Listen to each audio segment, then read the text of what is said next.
Recentemente, uma medida provisória apresentada pelo Poder Executivo Federal reacendeu uma discussão recorrente no Brasil nos últimos anos: a reforma trabalhista.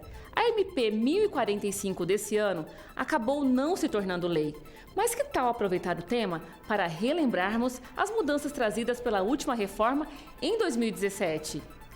Uma das inovações mais significativas trazidas pela Lei 13.467 de 2017 foi a instituição do trabalho intermitente. Essa nova categoria das relações de trabalho se caracteriza pela descontinuidade dos períodos de prestação dos serviços, onde o valor da hora de trabalho não pode ser menor ao correspondente do salário mínimo. Além disso, a terceirização também foi ampliada. Agora, esse regime pode ser aplicado às atividades fim das empresas e passou por um processo de regulamentação mais específico do que era anteriormente. Outra novidade foi a revogação da obrigatoriedade da contribuição sindical, que era cobrada anualmente dos empregados de forma compulsória, mas passou a exigir expressa e prévia autorização do empregado. E agora começa o Ponto de Vista, que traz um bate-papo com o advogado João Gustavo Jara Russo, que acabou de lançar um livro sobre a terceirização. Assista comigo! Muito bem, começa a partir de agora, em definitivo, aqui na TV Assembleia, mais uma edição do Ponto de Vista, o programa dedicado a discutir o cruzamento entre o direito e a política. Isso porque é no Legislativo, é o ambiente da Assembleia Legislativa em âmbito estadual e da Câmara dos Deputados, bem como do Senado em âmbito federal, que acontecem as principais discussões que vão atualizar o nosso ordenamento jurídico. São os parlamentares os responsáveis por discutir, votar e aprovar as novas leis a quais todos nós estaremos submetidos. As novas leis que vão reger a vida em sociedade, vão ser discutidas nos tribunais e estudadas na academia. E é essa parte final que interessa hoje para o nosso programa. Como você viu aí na introdução com a minha colega Areta Muritiba, hoje a gente vai discutir a reforma trabalhista de 2017. De 2017 porque a gente não teve uma reforma trabalhista em 2021. A medida provisória número 1045 acabou não se tornando lei. Por conta disso, a reforma que foi aprovada ainda em 2017 continua vigente no Brasil e continua motivando diversos estudos acadêmicos, tanto jurídicos como sociológicos. Um exemplo disso veio lá de Dourados com o advogado João Gustavo Jara Russo, que acabou de lançar um livro que, na verdade, é a sua tese de mestrado sobre os reflexos dessa reforma, principalmente no que diz respeito à terceirização. João é o nosso entrevistado de hoje. Como está aí, Dourados, João? Oi, Radamés. Boa tarde a todo mundo. É um prazer estar aqui gravando essa entrevista com vocês, né? Eu queria, primeiramente, né, agradecer ao convite, né, da Assembleia, do programa, para poder estar participando dessa entrevista, né? Quero agradecer ao Radamés, quero agradecer a toda a produção, quero agradecer à Assembleia pela oportunidade, né? Eu quero mandar um abraço aqui também para o pessoal trabalha aqui comigo no escritório, né, no Saldiva Advogados militantes, alguns do direito do trabalho também, que é tema hoje da nossa conversa, né, pessoas que estão no dia a dia aqui compartilhando as experiências com a gente. Quero mandar um salve em especial para os trabalhadores e trabalhadoras terceirizados da Assembleia Legislativa, né, em qualquer das funções que importantemente desempenham, né? A gente vai estar falando um pouco desse mundo do trabalho que cerca o terceirizado em especial, né? Inicialmente é isso, né?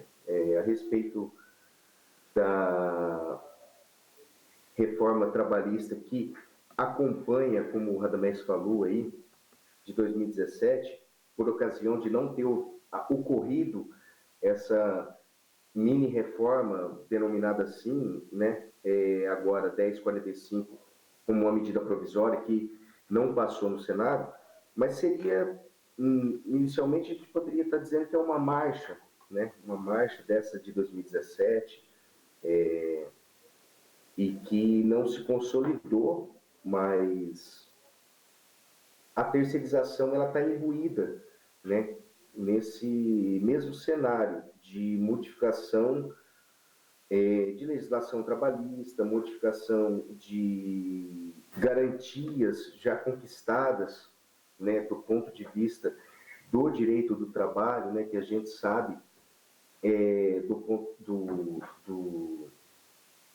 da visão do direito, a gente sabe que o trabalhador tem aquele... É por isso que o direito do trabalho existe, né? Por conta desse amparo que tem que ter o trabalhador acerca da hipossuficiência com relação ao patrão, né? Que nessa relação é mais forte, né? Pois detém o capital, que, né, é dividido entre propriedade privada, insumos, enfim, todo esse arcabouço que constitui o capital, né? Em confronto com uma relação de trabalho ali com o trabalhador somente com a força de trabalho, né? Então, assim, essa disparidade já é pacífico no nosso entendimento literário hoje e tem sido alvo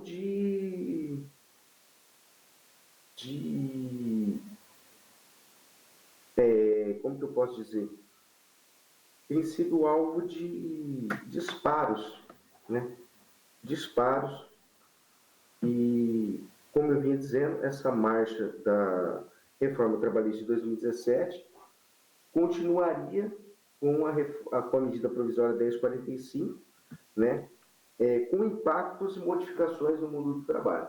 A terceirização, por sua vez, que é tema, né, do trabalho que a gente comentou, e eu vou mostrar aqui, mas eu acho que eu posso, né?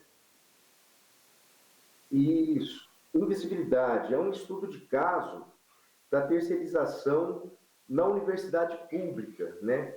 E aí eu, como estudei o mestrado na UFGD, eu tomei por eventualidade algo que seria interessante ali estar com contato, né? Por conta da seu locus do estudo. Falei, poxa, eu vou estar todo dia ali, é um lugar para eu averiguar onde tem terceirização, e tem muita terceirização lá, né? E, João, você é advogado de formação, né? Os mestrandos em sociologia lá na UFGD, na verdade, eu imagino que a maioria deles tenham vindo da própria sociologia, né? Das ciências sociais. Você acha que a sua formação em direito facilitou? Qual foi o diferencial que o seu background estudando direito trouxe para os seus estudos sociológicos? O direito foi o primeiro contato, por assim dizer, com as ciências sociais, né? E aí, depois da graduação, eu vi a possibilidade da gente conseguir, interdisciplinarmente, né, conseguir trabalhar tanto uma ciência, que é a jurídica, tanto quanto as ciências sociais, ali, seja da ciência política, da antropologia, ou propriamente da sociologia, que é o campo que eu acabei tomando por estudo ali, e juntar, né, num só conceito que a gente viu aí, dentre tantos outros que é possível, né? A gente vai poder aí, enfim, só para título de comentário mesmo, outro processo que a gente pode estar discutindo bastante desse ponto de vista aí da sociologia do trabalho, atualmente é o processo da uberização, né? Mas já é um início de discussão de que reflete no direito, na sociologia, esses entraves de não ter regulamentação, né, essa informalidade e a precarização do trabalho, que também aí a precarização do trabalho comunga diretamente com essa nossa discussão da terceirização, né? Por isso que eu estou só abrindo esse parênteses um pouco grande para falar desse processo da uberização, que também é muito importante atualmente, tanto quanto ou até mais, não sei, a respeito da uberização. Bacana. E sobre a metodologia do livro, né? Você despertou o interesse em estudar as relações de trabalho terceirizadas lá na UFGD, né? Foi na UFGD, né? Foi. E a partir do momento que você escolheu o tema, você conversou com o seu orientador e decidiu como que seria feita essa pesquisa, né? Explica pra gente como que foi esse trabalho de campo. Isso, a técnica de pesquisa utilizada no decorrer da dissertação foi a de análise documental por meio de documentos colhidos tanto em sítio público da própria UFGD na internet, né, quanto em documentos oficiais concedidos pela própria instituição, né? Mas, para além dessa análise documental, a gente sentiu a necessidade, até por ser uma pesquisa que tinha como ponto de partida um marco teórico metodológico, Radamés, da sociologia do trabalho, né? E aí, embora eu tivesse vindo do direito, como a gente estava falando, que foi um marco inicial, nessa modificação de ciência, para poder compreender também a sociologia, eu tive que passar por um processo, né? E absorver literatura diferente da que a gente vinha acostumado na graduação, né, do direito. E aí... Essa foi a primeira dificuldade que você encontrou no caminho? Essa foi uma primeira dificuldade metodológica que eu encontrei, foi a questão da ciência, né? Um outro campo. Você precisa ter uma introdução, ainda que seja minimamente adequada do ponto de vista da ciência, da sociologia, né? É outra literatura, é outra ciência, e aí a gente passou por esse processo. Quando a gente entra para fazer a pesquisa e entende que tem que fazer uma pesquisa documental, a gente também sente que tem que fazer uma pesquisa, como era da sociologia, algo mais... algo que tivesse mais contato, né? Algo que tivesse mais precisão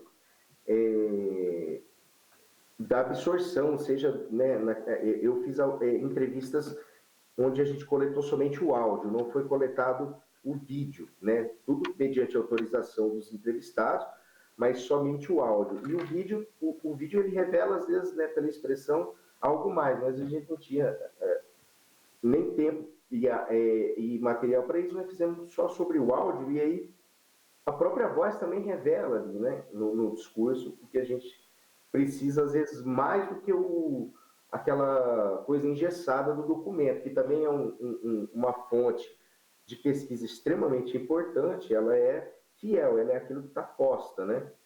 E já a entrevista, né, é uma coisa, às vezes, mais do momento ali. Mas a gente sentiu essa necessidade e essa técnica se encaixou, né, com o objetivo de apreender mesmo o cotidiano do trabalho dos participantes, né, através das falas dos sujeitos, que expuseram as pretensões, as dificuldades, os desafios, né, as lutas diárias desse âmbito de vida social, que é o trabalho deles ali como terceirizados e terceirizadas, né? Então, esse critério foi definitivo para que a gente pudesse decidir de fazer entrevista mesmo. E aí os sujeitos foram escolhidos a partir da representação que tinha ali, né? Foram feitas entrevistas individuais, né, que apresentaram vários graus de representação. E aí a gente tinha na relação ali de terceirização, por si só,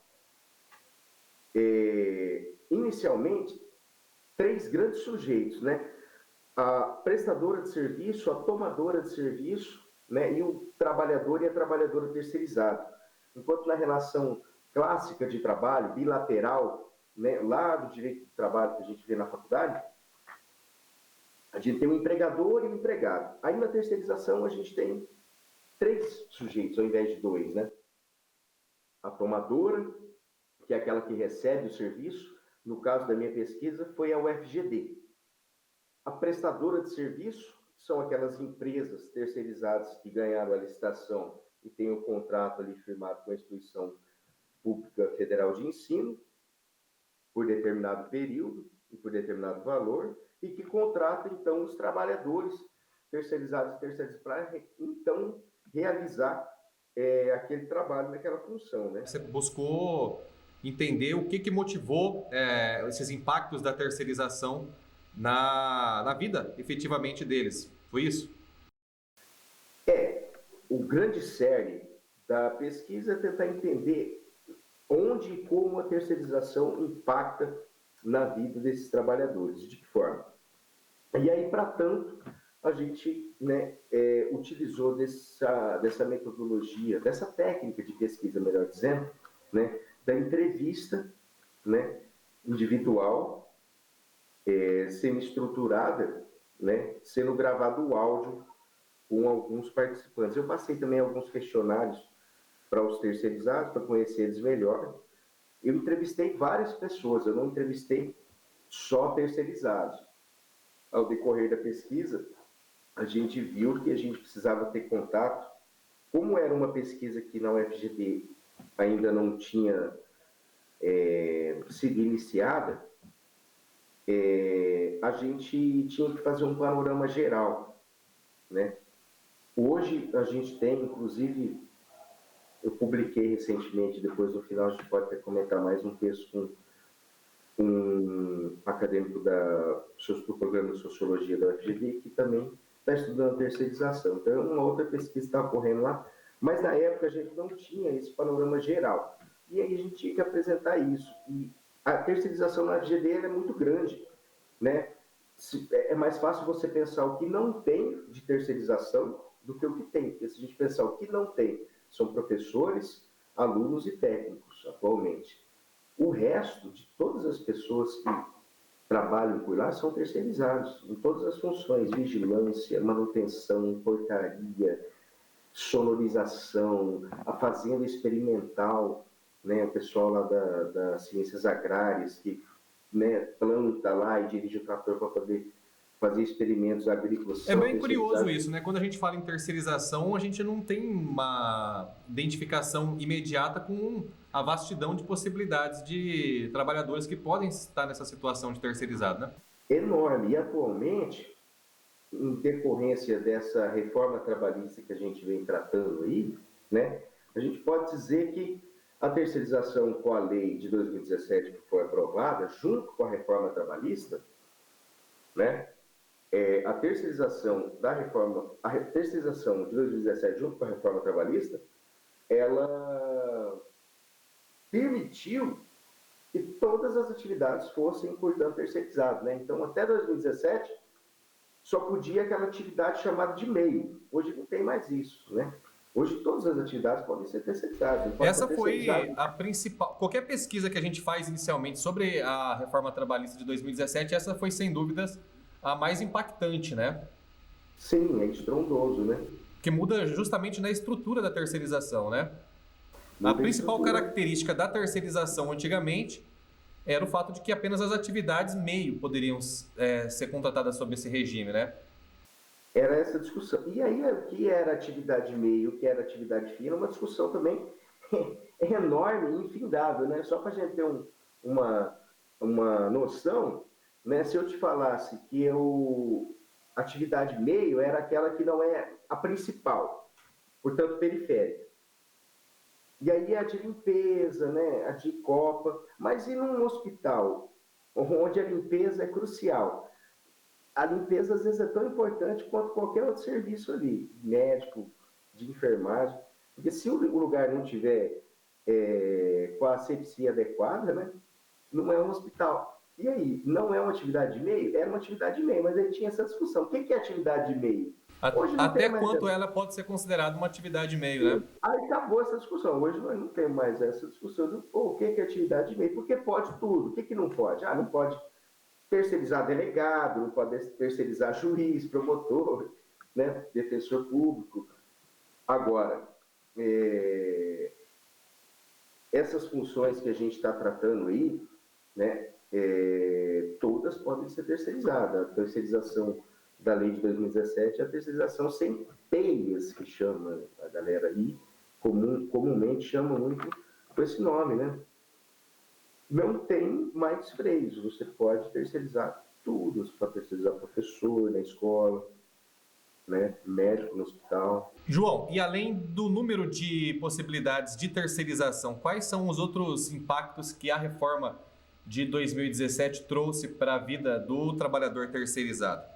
Ao decorrer da pesquisa, André Mendes, a gente encontra a terceirização como sendo parte, né? Por que existe a terceirização? Ela é parte, né, de uma marcha mundial do capital, né, na qual esse capital em crise se reestrutura, ele passa por processos de reestruturação, né? Ele precisa de encontrar meios para poder se reorganizar e continuar extraindo lucro. Ele está numa crise desde 2008, por exemplo. Chega em 98 a terceirização no Brasil. No mundo ela existe desde 70, mas em 98 no Brasil. Dentro desses 10 anos, ela dá essa instalada, tem a medida provisória para impulsionar, né, porque extingue cargos de meio, então a instituição pública ela precisa do serviço de limpeza, é essencial. Né? Se você não limpar um banheiro ali em 2, 3 dias, as pessoas usando, ninguém consegue estudar naquele bloco. E aí, o que acontece? Ela precisa do serviço, não posso mais fazer concurso público. Bom, preciso terceirizar. Aí então tem essa impulsionada da administração, da terceirização na administração pública, né? E aí começam então os seus impactos no mundo do trabalho, né? Sobre a ótica da administração, que é aquela da eficiência, da redução de lucro, né? Existe uma literatura, mas sobre o ponto de vista da sociologia, que é de como impacta mais então a relação daquela trilateral de emprego que a gente estava falando, entre tomadora de serviço, prestadora de serviço e o trabalhador e trabalhadora terceirizado, né?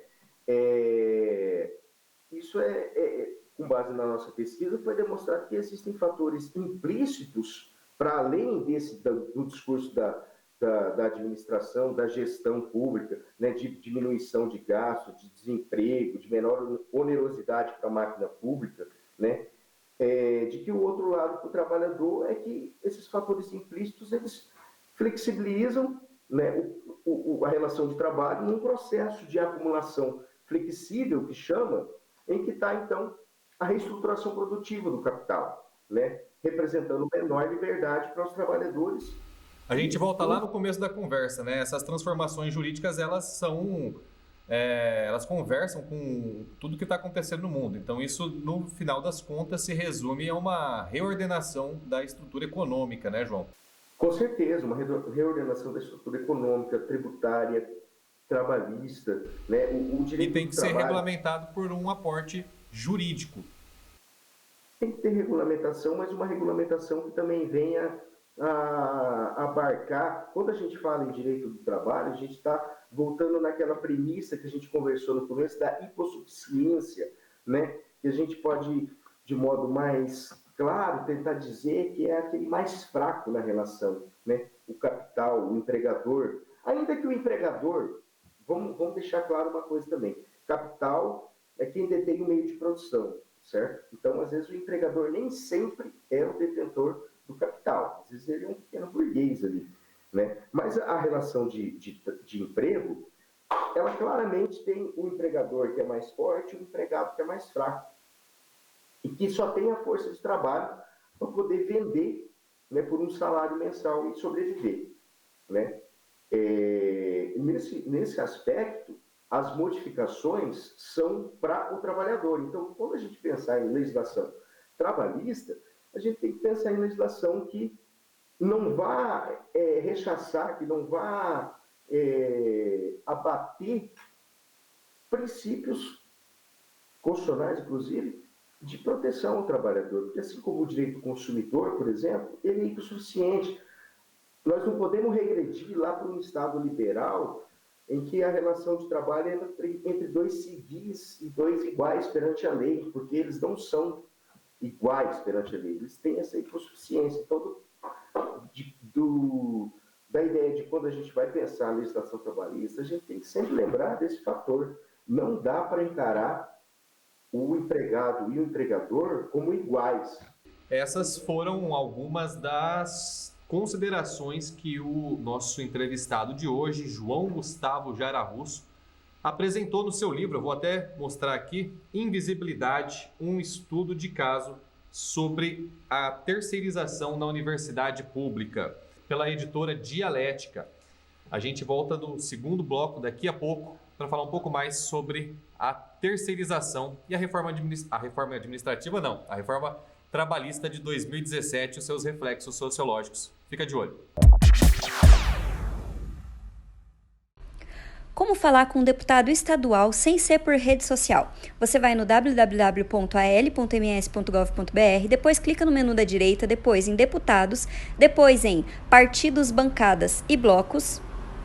E então vão aparecer as fotos de todos os deputados estaduais que nós temos.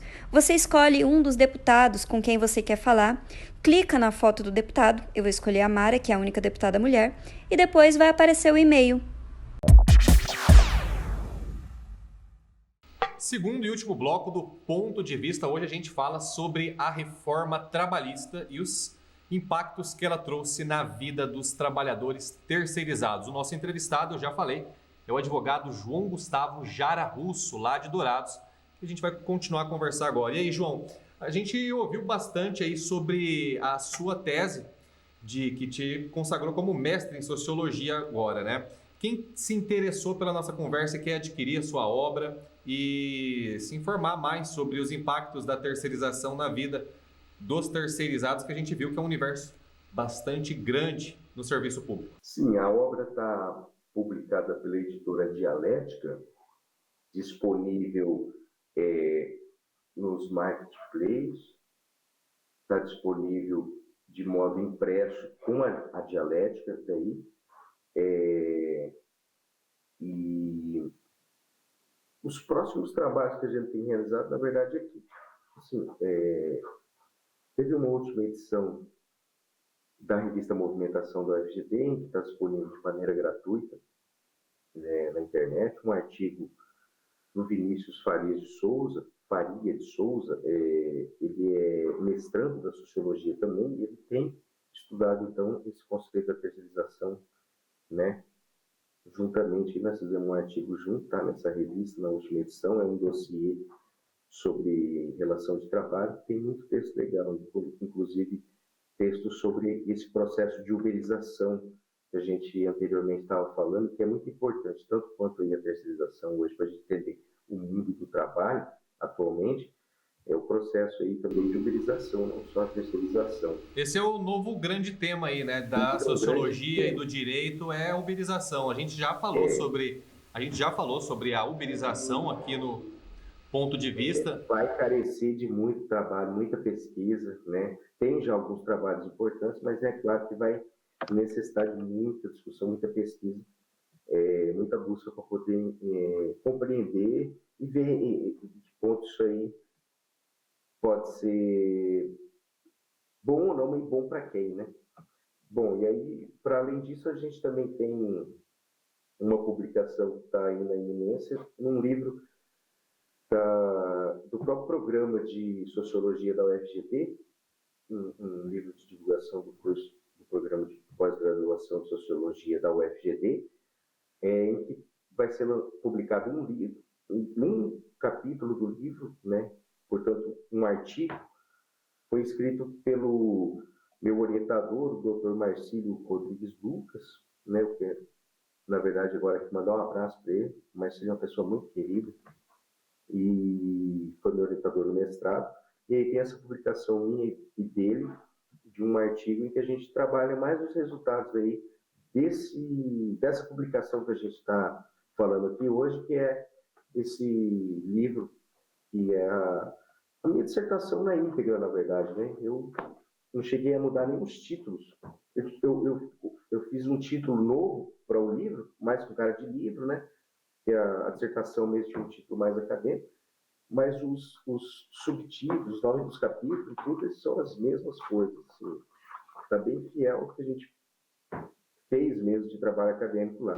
É isso aí, né? As atualizações jurídicas não param e elas têm que ser constantemente avaliadas pela academia, né? A gente percebeu isso pela sua resposta e eu gostaria de agradecer muito a sua participação no Ponto de Vista hoje. Faz tempo que a gente não se fala, é muito bom retornar a conversar com você agora, apresentando uma conquista tão importante. Eu agradeço demais, Andrés, o convite aí a você, a produção, como eu já falei, aos terceirizados que trabalham aí na Assembleia. É um prazer te ver. Aí logo a gente se vê por aqui pessoalmente.